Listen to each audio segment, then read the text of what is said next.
오늘 설교 제목이 은혜로 살아가는 삶으로의 초대거든요. 우리 옆에 분들한테 은혜로 살아갑시다. 이렇게 인사 한번 하고 설교 말씀 나누기 원합니다. 은혜로 살아갑시다. 은혜로 살아갑시다. 감사합니다. 감사합니다. 은혜로 살아갑시다. 우리가 삶을 살아갈 때 자주 놓치는 것이 있는 것 같습니다. 무슨 일이 일어났는가 하는 어떤 사건과 사실에만 치중을 하게 될 때가 많은 것 같아요. 왜 이런 일이 일어났지? 이 일은 무슨 의미를 갖고 있지? 라는 근원적인 질문을 놓치고 무의미하게 지나쳐 버리곤 하는 것 같습니다. 대다수의 사람들이 성경을 대할 때도 이런 모습이 많은 것 같다는 생각이 들었습니다. 반드시 깨달아야 할 의미의 부분에는 정작 도달하지 못한 채 사건 위주의 피상적인 이해로 말씀을 대할 때가 많다는 것이지요. 이제 성탄절을 한 주 앞두고 있는데요. 성탄절을 맞이하는 우리 모습 역시 크게 다르지 않을 수 있다는 고민을 하면서 말씀을 듣기 원합니다. 세상의 많은 사람들은 성탄의 의미는 놓친 가운데 매해 성탄절을 예수님이 태어나신 사건으로 기념하고 있어요. 그럼 이 예배를 함께하는 저와 여러분은 어떨까? 성탄의 의미를 이해하고 이 성탄절을 맞이하고 있는 것일까? 성탄절을 한두 앞둔 이 시점에서 각자에게 이런 질문을 던져봤으면 좋겠는데요. 왜냐하면요, 성경은 그 사건 자체보다 그 사건이 담고 있는 하나님의 뜻을 깨달아서 그 의미에 참여하는 새로운 삶으로 우리를 이끌어주는 하나님의 초청장이기 때문입니다. 여기서 의미를 이해하는 일이 선행되어야 하는 것은요, 그 참된 의미를 알게 될 때에 그 뜻을 따라가는 삶의 변화가 일어나기 때문이라는 것이지요. 사건과 사실만으로는 감동에 그칠 수만 있을 것 같아요. 그러나 우리는 이번 성탄절을 앞두고 그런 감동에 그치는 그런 신앙이 아니라 의미에 참여하는 그런 삶으로 좀 걸어 나갔으면 좋겠습니다. 그런 의미에서 오늘 본문 이사야 55장은 우리에게 복음의 의미를 깨닫고 그 은혜를 따라 살아가도록 정확하게 이끌어주고 있어요. 성경이 초대의 성격을 가지고 있다고 좀 전에 말씀드렸는데요. 본장은 하나님의 초대를 전면적으로 드러내면서 시작을 하고 있지요. 이사야서가 쓰여졌던 배경을 잘 알고 계실 텐데요. 하나님의 초대를 바라보시면서 이 시기랑 이 배경과 함께 생각해 보시면 더 은혜로 와닿을 것 같아요. 북이스라엘이 이미 멸망을 했을 때예요. 포로로 이미 끌려갔지요. 그리고 이제 남유다마저도 위기에 놓여 있는 상황입니다. 당시 패권이 계속 바뀌고 그럴 때마다 우리나라는 어디에 속하지? 우리 민족은 어떻게 해야 살아남을까? 눈치 싸움이라고 할까요? 어떤 정치적 계산과 동맹이 우리를 살게 할까? 어떤 나라, 어떤 왕에게 손을 내밀어야 목숨을 좀 부지할까? 고심하고 있는 역사적 배경이 있었다라는 것이죠. 하나님의 언약 백성이지요. 그런데 하나님의 언약 백성에게 허락된 것은 사실은 평강함 아닙니까?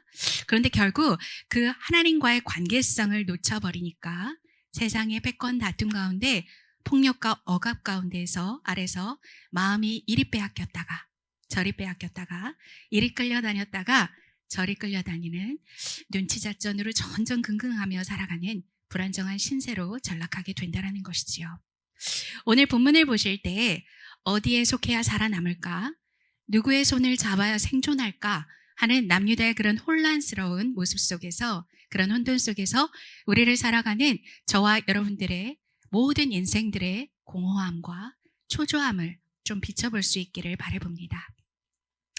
이사야 선지자의 이름의 뜻은요, 여호수아도 그랬었는데 여호와는 구원이시다예요. 우리가 계속 같은 의미의 부르심을 받고 있다는 생각을 합니다. 이 책은 이런 불안정한 시대적 상황과 개인의 삶의 위기 가운데 구원과 평강은 어디에 있는지 제시를 해주고 있지요. 누구에게 속하여 살아가야 하는지를 말해줍니다. 이제 55장의 본문을 한 절 한 절 살피면서 우리 모두가 주의 마음을 함께 깨달아 가겠습니다. 1절을 보시면요, 하나님은 55장을 어떤 설명으로 시작하지 않고 있고요, 바로 초대로 시작하세요. 목마른 자들아 나아오라. 이 한 문장은 우리 인생을 향한 질문이기도 하지요. 너는 지금 어디에 속해서 살아가니? 너는 무엇으로 그 목마름을 해소하며 살아가느냐? 남유다 시대는 그들의 눈에는 어떻게 살아남을까가 당면한 현실이었습니다. 강대국 사이에서 살아남기 위해서 눈치를 보고 계산하고 동맹을 어디로 맺을까 하고 있었다는 거지요. 그런데 그 혼돈은 남유다만의 이야기가 아니라는 것입니다. 오늘을 사는 우리가 비슷한 삶을 살아갑니다. 이걸 잡아야 안전할 것 같다. 이때를 놓치면 끝장이다. 손해를 보겠다. 지금 바로 주식을 하지 않지만 이런 모습들을 주변에서 많이 보게 되지요. 그래서 결국 불안감에 끌려다니면서 살아가게 됩니다. 그런데 하나님은 그 자리에 서 있는 우리에게 전혀 다른 세계로 초대를 하고 계세요. 물, 포도주, 저주로 나와서 이를 먹으라고 말씀을 하세요. 물, 포도주, 저주라는 이 표현들은 생명을 얻게 하고 참된 만족을 누리게 하는 하나님의 공급하심을 통칭합니다. 그리고 하나님은 이것을 사라고 말씀을 하세요. 그런데 이어서 값 없이 사가라고 하시지요. 왜냐하면 우리는 그 값을 지불할 능력이 없기 때문입니다. 애초부터 우리가 살 수 없는 것이라는 것을 시사해주고 있어요. 그래서 하나님은 분명히 못을 박으시는데요. 돈 없는 자도 오라, 돈 없이 값 없이 와서 사라 라고 말하세요. 기독교에서 말하는 은혜, 헬라어로 카리스는 인간의 노력이나 자격으로 얻는 것이 아니라 하나님께서 무조건적으로 베풀어 주시는 것을 의미합니다. 그러니 이 초대는 네가 값을 치러서 얻어라 이런 것이 아니라 이미 값을 치렀으니 와서 받아서 누려라 라는 것입니다. 우리는 이미 이 값을 치루었다라는 부분에서 예수님의 십자가를 떠올릴 수 있어야 합니다. 십자가상에서 다 이루었다라고 말씀하신 헬라어로 테텔라스타이라는 것은 완불되었다라는 의미를 가지고 있어요. 그럼 그 성탄, 십자가, 부활 이런 사건과 사실로 기억하기보다 그 안의 의미를 좀 생각해 보실 수 있겠는데요. 예수님께서 이 땅에 인간의 몸을 입고 오신 성탄은 하나님의 초대장이 인류에게 이미 전해졌다라는 의미를 갖고 있습니다. 그리고 예수님의 이 십자가는 이미 그 은혜의 값을 다 치루었다라는 것을 말해주지요. 그 부활은 어떤가요? 이 초대가 얼마나 확실한 약속이고 확실한 은혜인지 얼마나 믿을만한가를 증거하고 있습니다. 그렇습니다. 이 은혜로의 초대가 무조건적으로 공평하게 모두에게 주어졌어요. 그러나 이 은혜에 반응하는 우리들 각자에 의해서 이 은혜가 조건적으로 누려지고 있다는 것 역시도 놓치지 않아야 하겠습니다.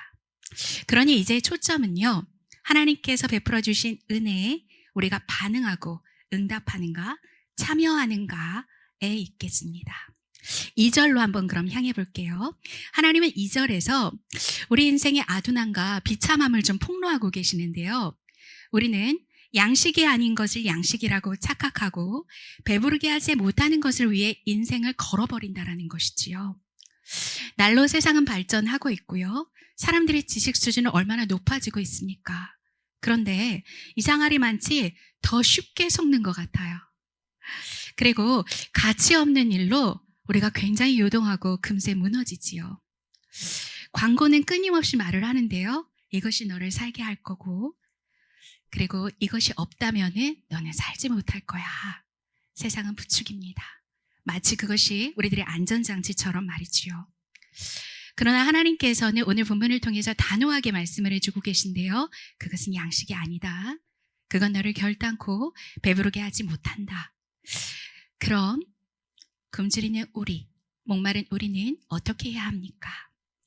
하나님께서 말씀을 하고 계신데요. 2절에 내게 와서 듣고 들을지어다 라고 말씀하고 계세요. 우리가 무엇에 귀를 기울이는지를 묻고 계시는 질문 같아요. 그런 부름 같고요. 시대적인 요구와 세상 이치에는 밝고 미디어 속 삶의 모습과 광고는 잘 보이고 잘 들리는 나일 수 있다는 거예요. 이렇게 세상이 추구하는 삶의 가치들로 나의 오감각이 채워져 갈 때 반대로 은혜로 부르시는 하나님의 초청의 소리는 내 귓가에서 점차로 희미해질 수 있다는 것입니다. 그러나 하나님께로 나와서 하나님의 말씀을 듣고 또 듣는다라면 성경의 이야기를 단순한 사건으로 이해하고 일시적인 감동에 그치는 것이 아니라 청종함을 통해서 듣고 따라감을 통해서 참된 의미를 깨닫게 되겠지요. 그 의미에 실제 참여하는 삶의 변화를 경험하게 된다라는 것입니다. 듣고 들을 때 말이지요. 목마름과 허기짐이 참된 만족과 즐거움으로 변화를 있게 될 것이라고 그러면서 2절에서 약속을 하고 계세요. 이어서 3절을 좀 볼 텐데요. 하나님께로 나아가서 말씀에 귀를 기울이고 청종하는 그 삶의 결국을 좀 말씀하세요. 어떻게 선포하고 계신가요? 그리하면 너희 영혼이 살 것이다. 이어서 보시면 내가 너희와 영원한 언약을 맺을 텐데 이것은 확실한 은혜다 라고 말씀을 하세요. 지금 북이스라엘은 이미 포로로 사로잡혀 갔고 남유다 역시 기울어져 가는 정세 속에서 하나님의 언약 백성이라는 명맥이 끊어졌다 여겨졌을 때입니다. 바로 이 절망의 시절을 살아가던 백성들에게 이사야서 55장 3절은 하나님께서 얼마나 약속에 신실하신 분인지, 얼마나 믿을 만한 분이신지를 짧은 구절 속에서 상기시켜주고 계세요.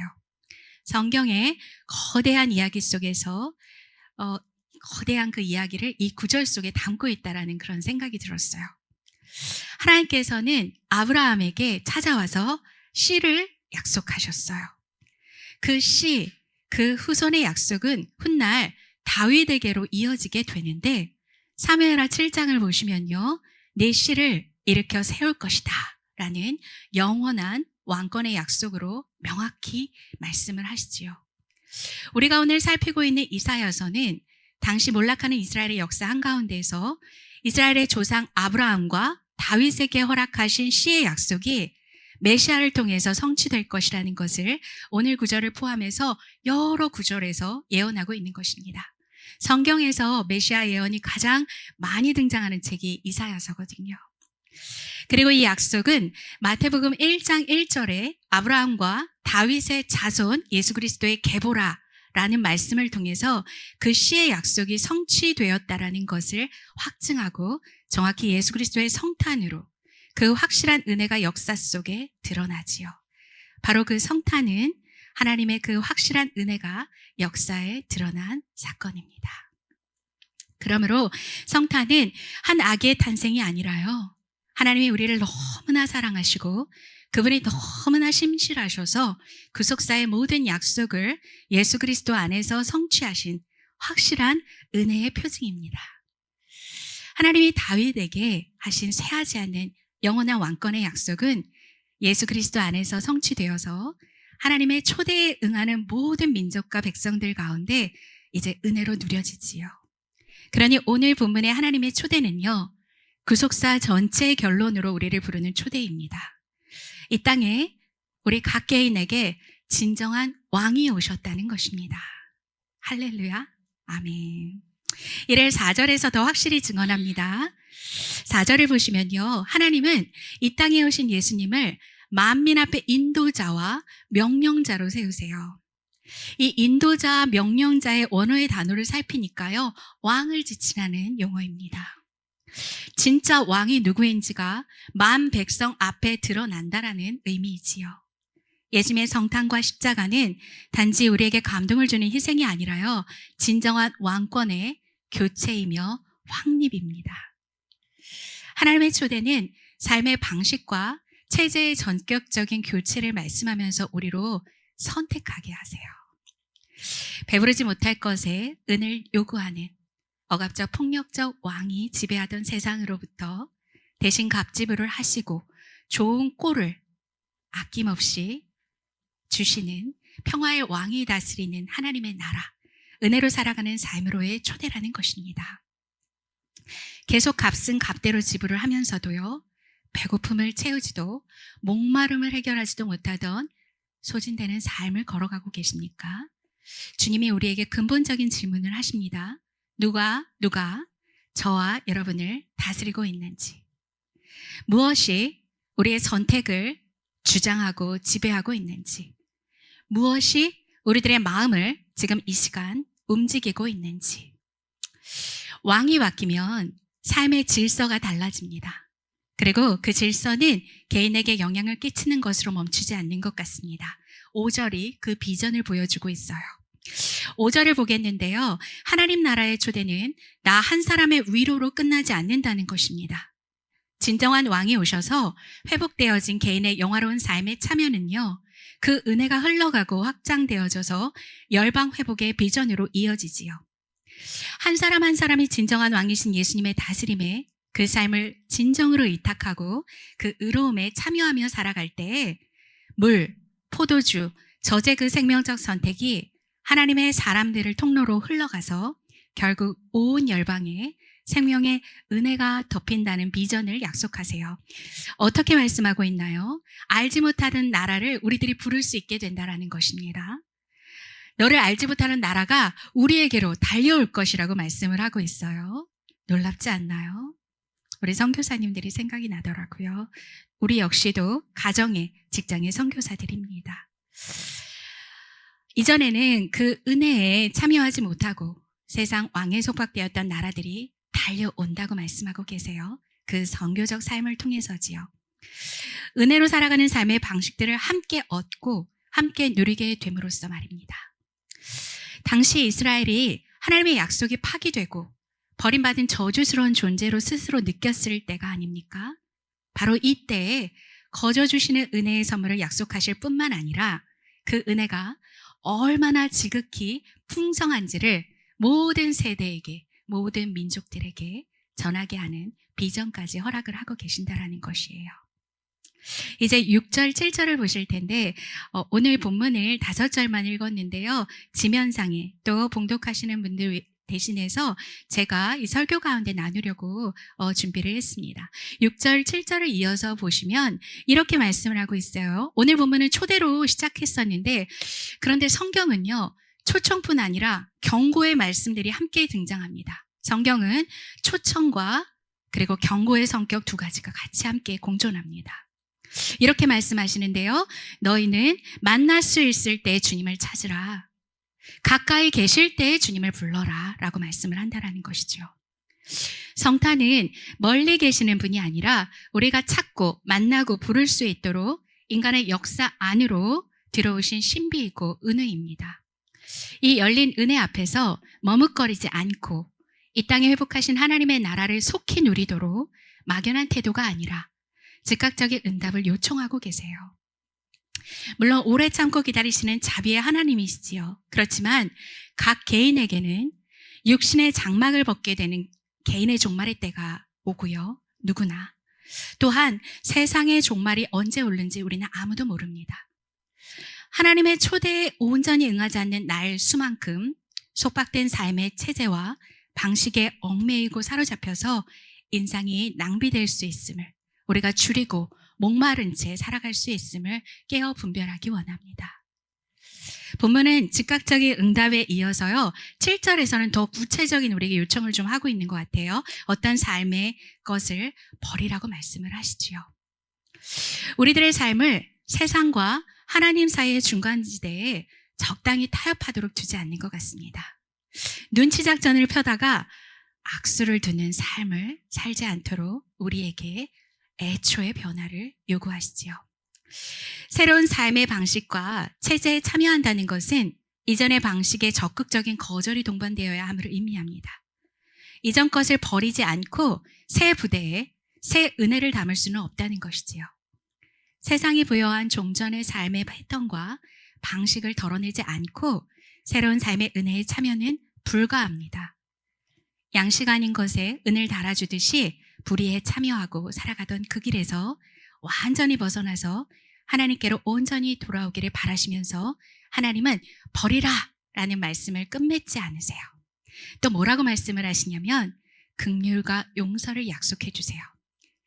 돌아오라, 버리라. 그리하면 긍휼히 여기시리라. 너그럽게 용서하시리라. 7절을 그렇게 말씀하고 계시지요. 버리라고 하신 목적이 그러니 정죄가 아닌 회복임을 우리가 보게 됩니다. 이어서 8절, 9절을 좀 보시기 원합니다. 흔히들 많이 우리가 묵상하는 구절인데요. 우리가 걸어가고 구하고 추구하는 삶과 하나님께서 우리에게 기대하는 삶이 얼마나 다른지를 이 구절이 좀 보여주는 것 같아요. 8절, 9절을 혹시 세번역 성경을 지금 갖고 계신 분들을 함께 우리 봉독하도록 하겠습니다. 8, 9절입니다. 나의 생각은 너희의 생각과 다르며 너희의 길은 나의 길과 다르다. 주님께서 하신 말씀이다. 하늘이 땅보다 높듯이 나의 길은 너희의 길보다 높으며 나의 생각은 너희의 생각보다 높다. 마치 하늘과 땅의 간극만큼이나 우리들이 추구하는 삶과 하나님이 우리들에게 열어놓으신 비전이 너무나 큰 차이가 있다는 것을 우리가 느끼게 하지요. 사실은 하늘과 땅 차이니까 만날 수도 도달할 수도 없는 거리입니다. 그런데 성탄은 무엇입니까? 성탄의 의미에는 하나님의 아들이 그 하늘의 통치를 몸소 이 땅에 가지고 내려오셨다는 의미가 있습니다. 땅의 가치에 묶여버린 우리들의 그 누추하고 비참한 삶의 현실을 하나님의 의로운 다스림이 풀어놓아지는 장소로 변화시키신다는 것이죠. 어떤 방식이시죠? 우리를 구출하시고 해방해 주시는 구원의 방식을 통해서지요. 그런데 우리는 하나님을 내 뜻과 내 만족을 이루어주시는 분으로 오해하며 살 때가 많습니다. 그러나 하나님은요, 뭐라고 말씀하십니까? 하늘의 뜻이 이 땅에 성취되어지도록. 우리가 오늘 주기도문도 하나님 앞에 고백했는데요. 하늘의 뜻이 이 땅에 성취되어지는 일, 하나님 나라의 질서를 이 땅에 구현해내는 일을 위해서 우리를 부르시고 우리를 이 일에 참여케 하신다는 것이지요. 하늘과 땅 차이만큼이나 다르기 때문에 종전의 다스림과 체제가 완전히 교체되어지는 주권의 변화를 통해서 구출된 삶을 살아가게 하십니다. 그러니 7절에서 말하듯이 땅의 논리와의 단절과 확실한 버림이 우선되어져야 한다는 것입니다. 하나님의 방식에 대한 확실한 수용과 그것이 우리를 온전히 살게 한다라는 신뢰로서 나아가야 한다는 것이지요. 만일 그런 참여가 일어난다라면요. 10절, 11절에서 이렇게 말씀하고 있어요. 10절, 11절도 우리 함께 봉독하실까요? 비와 눈이 하늘에서 내려서 땅을 적셔서 싹이 돋아 열매를 맺게 하고 씨 뿌리는 사람에게 씨앗을 주고 사람에게 먹거리를 주고 나서야 그 근원으로 돌아가는 것처럼 나의 입에서 나가는 말도 내가 뜻하는 바를 이루고 나서야 내가 하라고 보낸 일을 성취하고 나서야 나에게로 돌아올 것이다. 아멘. 하나님의 은혜의 초대는 유야무야 허공에서 흩어져 버리는 법이 없습니다. 10절, 11절에서 이에 대해서 이렇게 말씀합니다. 비와 눈이 내려와 땅을 적시고 열매를 맺게 하듯 하나님의 말씀도 헛되이 돌아가지 않는다라고요. 아무리 미약해 보이는 우리들이어도요. 아무리 척박해 보이는 이 땅이지만 하나님의 말씀이 심길 때에 반드시 열매를 만들어낸다는 것을 우리가 소망할 수 있기를 바랍니다. 그러기에 더욱이 오늘 초대를 시작하면서 먼저 하나님의 생명의 말씀을 듣고 또 들어라 간곡하신 요청을 하신 것이 아닐까요? 물, 포도주, 저주로 나와서 하나님의 생명을 양식으로 삼은 삶은 그 하늘의 신령한 의미를 깨닫고 이 땅에서 그 의미에 참여하고 또 구현해내는 삶을 살아낸다는 것이죠. 11절 끝의 말씀과 같이 하나님의 초대에 응한 그 은혜로 살아가는 삶은 하나님의 기뻐하시는 뜻을 이루고 보내주신 자리마다 형통함을 이뤄낸다라는 것을 기억하는 저와 여러분이 되기를 원합니다. 이제 55장의 마지막 2절이 남았어요. 조금 긴 절을 다뤘는데요. 55절을 우리 역시 함께 봉독할까요? 55장 12, 13절입니다. 참으로 너희는 기뻐하면서 바빌론을 떠날 것이며 평안히 인도받아 나아올 것이다. 산과 언덕이 너희 앞에서 소리 높여 노래하며 들의 모든 나무가 손뼉을 칠 것이다. 가시나무가 자라던 곳에는 잣나무가 자랄 것이며 찔레나무가 자라던 곳에는 화석류가 자랄 것이다. 이것은 영원토록 남아있어서 하나님께서 하실 일을 증언할 것이다. 아멘. 하나님의 초대에 응답한 삶의 모습을 정확히 보여주고 계십니다. 참으로 기뻐하고 평안하게 인도함을 받는다라고 말씀을 하세요. 그런데 아까 버림과 같이 바벨론을 떠남이 여기에 등장을 하지요. 처음의 시작과 얼마나 다른가요? 값을 지불하나 양식도 물도 얻지 못한 목마르고 배고픈 만족을 누릴 수 없는 삶의 현실과 정확히 대조를 이루고 있어요. 우리들의 줄이고 허기진 삶의 모습을 직면하면서 시작했던 55장의 은혜의 초대는 초대에 응한 사람들을 끝내 참된 기쁨과 평안으로 인도해 준다라는 것을 보여주면서 마칩니다. 이것은 단순한 현실 도피의 결과가 결코 아니에요. 얽매여서 살아가던 세상의 방식과 체제로부터 우리가 온전히 자유하게 되었다는 것을 의미하지요. 동시에 하나님께 속하여 이제 거저 주시는 그 은혜에 참여하며 살아가게 되었다는 것을 증명하는 것입니다. 참된 기쁨과 평안이 이를 말해주지요. 이 땅의 요구를 쫓아 살아가는 삶은 가짜 기쁨을 끊임없이 추구하게 만드는 삶입니다. 수많은 매체와 광고는 기쁨을 약속하지만 정말 그렇던가요? 많은 것을 소유했으나 모든 것이 헛되다 말한 전도자의 고백처럼 즐거움도 성공도 쾌락도 결국에는 바람을 잡는 것 같이 소멸됩니다. 또 다른 것 혹은 더 큰 것, 더 좋은 것, 더 화려한 것 찾아다니다가 소진하는 허망한 인생을 향해 성경은 가짜 기쁨이 아니라 기쁨의 근원을 회복하도록 우리를 이끌어줍니다. 그 기쁨의 근원을 어디 있다 말씀하시지요? 시편은 이렇게 말합니다. 주의 앞에 충만한 기쁨이 있고 주의 오른쪽에는 영원한 즐거움이 있다라고 말이지요. 이사야 55장 예수님이 이 땅에 오신 성탄을 통하여 배포된 이 하나님의 초대장은 다름 아닌 참 기쁨이 우리에게 임재하는 은혜의 역사입니다.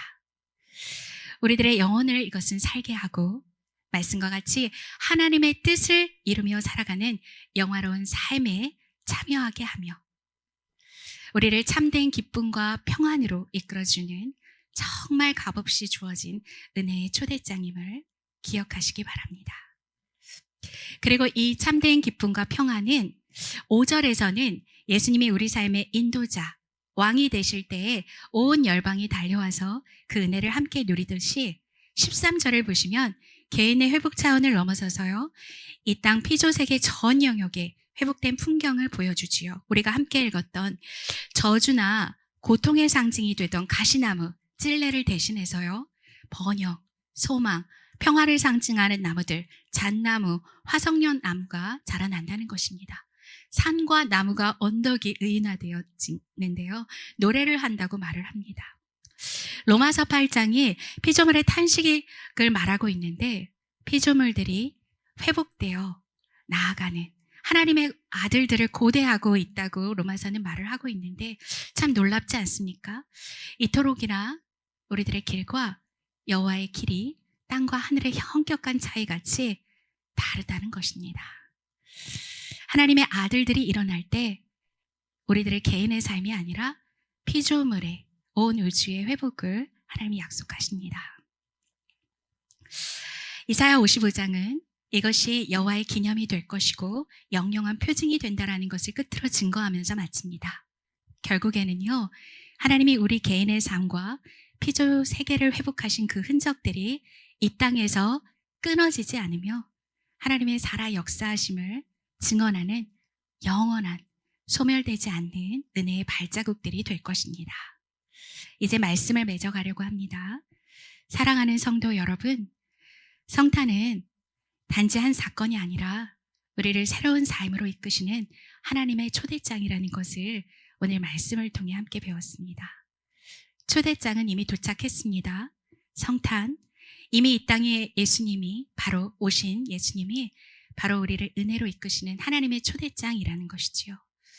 또한 우리가 누리게 될 은혜의 값까지도 이미 지불되었다고 말씀드렸습니다. 이제 이것이 얼마나 큰 은혜인지 그 의미를 깨닫고 그 은혜에 참여하는 우리들의 삶이, 우리들의 매 순간의 선택들이 남은 것입니다. 십자가는 이 세상의 체제가 얼마나 소모적이고 억압적이고 폭력적인지를 잘 보여줍니다. 예수님은 그 십자가의 죽으심으로써 폭력적인 세상과 정면으로 맞서 승리하셨고 평화를 이 땅에 가져오셨습니다. 예수님은 하나님의 다스림을 이 땅에 풀어놓아 주시는 평화의 왕이 되십니다. 세상 체제에 사로잡히고 길들여져서 소모적으로 헛되이 살아가던 삶에서 우리를 완전히 해방해 주시고 진정한 왕을 우리 삶의 인도자로 모심으로써 우리 영혼이 살아날 뿐 아니라 열방과 피조 세계의 회복까지 꿈꾸는 하나님의 비전으로 우리 모두가 살아갔으면 좋겠습니다. 얼마 전 캄보디아 사건을 뉴스로 접하면서 캄보디아 사건은 단순한 범죄가 아니라 이 세상이 어떤 방식으로 사람을 소비하고 버리는지를 적나라하게 보여주는 단면인 것을 우리가 마주하게 되었습니다. 덜어는 의도적으로 악한 손에 스스로 그 삶을 맡기기도 하였지만요. 쉬운 부의 축적을 위해서 그랬을 수도 있지만 또 대다수의 젊은이들은 더 나은 삶을 꿈꾸며 그 길을 나섰을 것입니다. 그 길 끝에 기다리고 있던 것은 결코 기회가 아니라 억압과 폭력과 착취였다는 것이지요. 하나님을 잃어버린 이 세상의 체제는 강도 만난 인생을 만들어내는 구조라는 생각을 하게 됩니다. 그러기에 이 땅을 살아가는 우리 모두에게는 주의 구원이 필요합니다. 양식 아닌 것에 은을 달게 만드는 스스로 강도가 되거나 또 강도를 만난 그런 삶 속에서 캄보디아 사건과 같이 가짜 약속이 인생을 송두리째 망가뜨리는 이 악의 고리에서요, 우리를 건져서 하나님께 속하여 살아가도록 성탄의 예수님께서 하늘의 통치를 이 땅에 우리 앞에 풀어놓아 주셨습니다.